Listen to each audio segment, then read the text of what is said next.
تو ایسے واقعات کی روک تھام کے لیے اگر ہم انشورنس کرائے، ہر مسلمان کا اگر ہم انشورنس کرائے، جو 2 لاکھ روپے جو انشورنس دینا پڑتا ہے، کہیں نہ کہیں حکومت پہ بھی اس کا بوجھ پڑتا ہے. تو حکومت وہ بوجھ سے بچنے کے لیے، معاشی بوجھ سے بچنے کے لیے باضابطہ مجبوراً مسلمانوں کی حفاظت کرنے کے لیے مجبور ہو جائے گی. تو کیا آپ اس لیے کہ دیکھیں اس میں سب سے بڑا اہم کردار جو ہے، جو ناکامی ہے، میں سمجھتا ہوں کہ سیاسی قیادت کی ہے، جنہوں نے اب تک کوئی احتجاج سوائے تقاریر کے کوئی احتجاج نہیں کیا.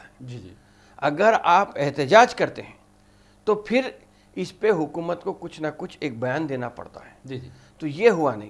اس لیے کہ میں ارشد مدنی صاحب نے بھی یہ کہا ہے کہ صرف زبانی جمع خرچ بیانات دینے سے کچھ ہونے والا نہیں ہے. تو سب سے بڑی بات یہ ہے کہ آپ ہر مسلمان کا ایک انشورنس ہونا چاہیے. اس کے علاوہ جو سیاسی قائدین ہیں، اسمبلی ہو، پارلیمنٹ ہو، جہاں کہیں بھی ہو، پارٹی میں ہی بھی کیوں نہ ہو، وہ اپنی آواز کو اٹھائیں اور اس بات اپنا احتجاج درج کرائیں کہ ان کے یہ ایسے اس قسم کے موب لنچنگ کے واقعات کو روکنے کے لیے کچھ نہ کچھ پہل ہونی چاہیے اور حکومت کو پابند بنانا جائے تاکہ مسلمانوں کی جان و مال کی حفاظت ہو سکے. تو کیا آپ نہیں سمجھتے کہ اگر آپ نے جو انشورنس کی بات کی بہت غیر معمولی بات ہے، لوگوں کے لیے ایک نئی بات ہے، یہ لوگوں کو معلوم نہیں ہے، اور تو کیا یہ قائدین کی ذمہ داری نہیں ہے کہ وہ ایسے غریب لوگ جو 3000 روپے یا 300 روپے جو آپ نے بتایا 300 روپے وہ بھی ادا نہیں کر سکتے سالانہ، تو کیا ان کے لیے یہ قائدین، یہ سیاسی جماعتیں اور جو ہماری مذہبی تنظیمیں ہیں، دینی تنظیمیں ہیں، وہ اپنا رول ادا نہیں کر سکتی؟ نہیں، دیکھیں دینے کے لیے میں نے یہی بات کہی نا کہ جس طرح تبریز انصاری کے لیے مالی مدد کی جو اپیل کی گئی 52 لاکھ روپے جمع ہو گئے. تو میں سمجھتا ہوں کہ ایک بیت المال کی طرح ایک ہر کوئی آپ کے بینک کے فکس ڈپازٹ سے آنے والی سود کی رقم ہی صحیح، آپ وہ استعمال اپنے لیے استعمال مت کیجئے، لیکن وہی رقم سے غریب میں آپ کے گھر میں کام کرنے والے کا، ڈاکٹر کا، ڈرائیور کا، آپ کے گھر میں کام کرنے والی کا انشورنس کرا دیجئے تاکہ اس کی جان و مال کی حفاظت کی ذمہ داری ایک ہو جاتی ہے. اگر قدرتی موت بھی ہوتی ہے تو 2 لاکھ روپے ملتے ہیں. اگر ایکسیڈنٹل موت یا موب لنچنگ میں اگر موت ہوتی ہے تو 4 لاکھ روپے اس کے ورثہ کو ملیں گے. تو یہ ایک اہم چیز ہے جو میں سمجھتا ہوں کہ اب ہونا چاہیے، چاہے وہ سیاسی لیڈر ہی کراؤ یا نہیں، سول سوسائٹی کے لوگ ایک جگہ آ کے ہم ایک آدمی 10 کی ذمہ داری اگر لیتا ہے تو ہر مہینہ 10 کی ذمہ داری بھی اگر لیتا ہے تو بہت جلدی پورے، اگر یہ اس چیز کو، یہ انشورنس کی جو بات ہے پورے ہندوستان میں ایک وبا کی طرح پھیلنا چاہیے، تاکہ ہر کوئی یہ سمجھنا کہ انشورنس ہے تو ہم کامیاب ہیں. یہ ایک چیز ہوگی تو میں سمجھتا ہوں کہ حکومت پہ جب مالی بوجھ پڑے گا تو مسلمانوں کی حفاظت حکومت کی ذمہ داری تو ہے، لیکن باضابطہ طور پہ حکومت اس کو سنجیدہ طور پہ لے کے حفاظت کی ایک ذمہ داری نبھائے گی.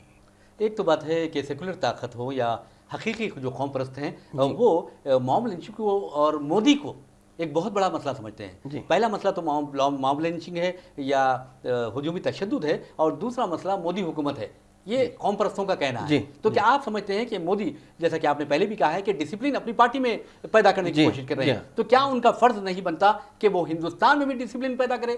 نہیں بولنا، دیکھیں زبانی جمع خرچ سے کچھ ہونے والا نہیں. مودی صاحب کو آگے بڑھ کر کچھ نہ کچھ کرنا چاہیے. جب آپ یہ کہتے ہیں کہ مدھیہ پردیش کے ایم ایل اے سے ہمارے کو کوئی فرق پڑنے والا نہیں، ایک ایم ایل اے چلے گیا، تو آپ نکالیے جو لوگ جا کے فرقہ پرستوں کی ان کو گلہائے پھولوں کا ہار پیش کرتے ہیں، ان کے خلاف سخت کارروائی کیجیے. موب لنچنگ کے جو لوگ ہیں، جو کتھوا ریپ کیس ہو یا اخلاق کا معاملہ ہو، آپ کے سامنے تو لوگ آئے ہیں، کچھ نہ کچھ تو ہونا چاہیے. اور اس کو مودی صاحب کو اس بات پہ آپ رضامند کرنے کے لیے میں سمجھتا ہوں کہ 27 مسلم ارکان پارلیمنٹ کو گاندھی کے مجسمے کے پاس جا کر ہی اس طرح احتجاج کرنا چاہیے. نان وائلنٹ جمہوری انداز میں آپ کیجئے، آپ احتجاج کیجئے. آپ کے ساتھ مہوا مترا بھی آ جائیں گی، آپ کے ساتھ تیجسوی یادو بھی آ جائیں گے، آپ کے ساتھ رام ولاس پاسوان بھی سب آ جائیں گے، جن کو، اس لیے کہ بغیر مسلمان کے ووٹ کے تو ہر ایک مسلمان کو ووٹ کی ضرورت ہے، اور علاقائی جماعتوں کو خاص طور پہ. تو میں سمجھتا ہوں کہ یہ لوگ جانا چاہیے, احتجاج شروع کرنے دیجئے. میں سمجھتا ہوں کہ اس کا بہت اچھا نتیجہ نکلے گا تاکہ یہ لنچنگ رک سکے. ایک سوال یہ بھی پیدا ہوتا ہے کہ اس طرح کے واقعات کے خلاف مسلمان احتجاج نہیں کر رہے ہیں, اور جہاں کر رہے ہیں ان کے خلاف پولیس کارروائی کر رہی ہے. آپ نے ہی کچھ بتایا تھا کہ کچھ میرٹھ وغیرہ کا ذکر کیا تھا, تو کیا آپ سمجھتے ہیں کہ احتجاج کیا جانا چاہیے؟ نہیں, جمہوری انداز میں تو احتجاج کرنا چاہیے. جی جی. دیکھیے, یہ بولتے ہیں کہ اکڑ کے رہنا مردے کی نشانی ہے. جی جی.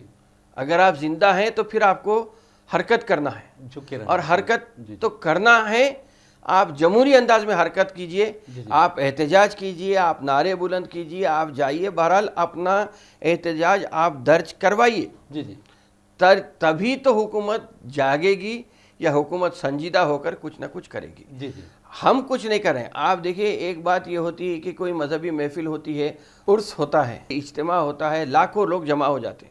جیسا کہ Ravish Kumar, N D T V کے جو رویش کمار ہیں, انہوں نے کہا کہ آپ اجتماع میں عرس کے موقع پہ سب لوگ, اتنے ہزاروں لوگ جمع ہوتے ہیں, تو موب لنچنگ کے خلاف آپ کیوں, مسلمان آگے کیوں نہیں آ رہا؟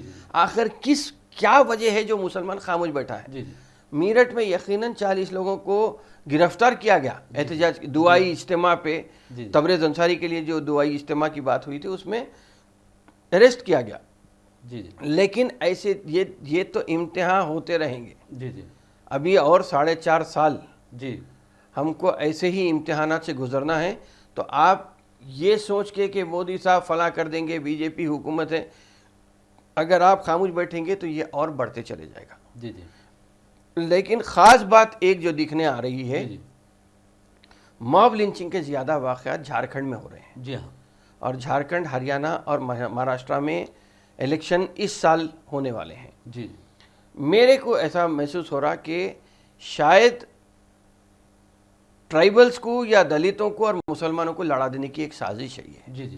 جس میں موب لنچنگ کے نام پہ مسلمانوں کو مارا جا رہا ہے, اور اگر مسلمان ریٹیلیٹ کریں گے تو پھر وہ دلت مسلم کو جھگڑا بنا کے فرقہ وارانہ کے جھگڑا نہیں دیں گے, دلت مسلم کو لڑانے کی ایک کوشش ہو رہی ہے. تو کیا آپ کو ایسا لگتا ہے کہ دلت مسلم کی جو لڑائی کی کوشش کی جا رہی ہے, بلکہ خود ہندو جو معاشرہ ہے اس میں دلت دشمن ہو گیا ہے برہمن کا, اور برہمن دشمن ہو گیا ہے دلت کا, لیکن بہت ہی ہوشیاری سے اس کو ایسا لگتا ہے کہ ٹن دینے کی کوشش کی جا رہی ہے؟ ہاں, یقیناً ہوتا یہی آیا ہے. اب تک جو آیا ہے کہ جو اٹینشن ڈائیورژن ٹیکٹکس ہوتے ہیں, اس میں ہوا یہ کہ آپ کے اندرونی اختلافات کو آپ اس پہ پردہ پوشی کر کے سامنے لا کے پیش کرتے مسلمان کو, یعنی ایک دشمن کے طور پر, مسلمان کو دشمن کے طور پہ پیش کریں اور لڑا دے رہے ہیں. جی جی. تو یہ موب لنچنگ بھی جو ہو رہی ہے, جھارکھنڈ ٹرائبل سٹیٹ ہے, تو وہاں مجھے ایسا لگتا ہے کہ ٹرائبلز کو اور مسلمانوں کو لڑانے کی ایک کوشش ہو رہی ہے, اس لیے کہ ہو سکتا ہے کہ وہاں ایس سی مسلم اگر مل کے لڑتے ہیں تو الیکشن جیت جا سکتے ہیں. تو ٹرائبلز کو لڑانے کی ایک بات ہو رہی ہے, مسلمانوں کو اور ٹرائبلز کو, اس لیے کہ عادل آباد کے جو رکن پارلیمنٹ ہے سویم باپو راؤ نے بھی ایک بیان دیا ہے کہ مسلمانوں کو وارننگ دی ہے, مسلمان نوجوانوں کو, کہ اگر آپ ہمارے ٹرائبل سوسائٹی کے آس پاس میں بھی دکھیں گے تو ہم آپ کو بخشیں گے نہیں.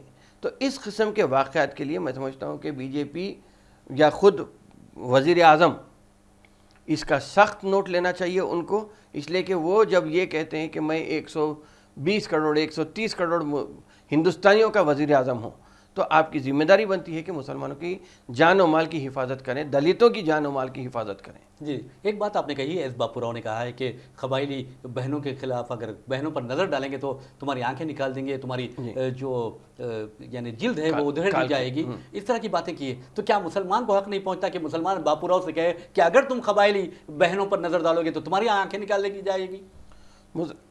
کہ کون قبائلی, یعنی قبائلی, اگر باپو راؤ کو اگر کوئی مسلمان یہ کہتا ہے کہ اگر تم نے ہماری قبائلی بہنوں پر نظر ڈالی تو تمہاری آنکھیں نکال دی جائے گی, اس طرح قبائلی اور مسلم اتحاد کی مثال پیش کی جا سکتی ہے. کر سکتے. دیکھیے, مسلمان سب سے بڑا پرابلم یہ ہے کہ ہم اتنے باشعور نہیں ہیں کہ ہم جا کے بات ان سے کہیں, قبائلیوں سے بات کریں, قبائلیوں سے بات کرنے کے لیے, دلتوں سے بات کرنے کے لیے.